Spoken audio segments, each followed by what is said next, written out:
আমি এই হাদিসটির প্রেমে পড়ে গেছি। আপনি যখন নীরবে ঘরে বসে কান্না করেন, আল্লাহ তখন ফেরেশতাগণদের উদ্দেশ্য করে বলেন, কোন জিনিস আমার এই বান্দার চোখে পানি আনলো? ফেরেশতাগণ বলেন, আপনার বান্দা সুখে নেই, আপনার বান্দা অনেক দিন হাসেনি।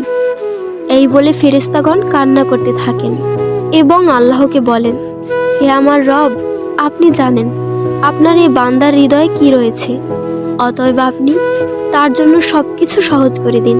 আল্লাহ বলেন, আমার এই বান্দা এমন কিছু জীবন থেকে হারিয়ে ফেলেছে যা সে অধিক ভালোবেসেছিল। অতএব আল্লাহ বলেন, আমি শপথ করছি, আমার বান্দা তার জীবন থেকে যা হারিয়েছে এর চেয়ে উত্তম জিনিস তাকে এনে দেব, যা দেখে দুনিয়া ও আখিরাতের সবাই বিস্মিত হবে।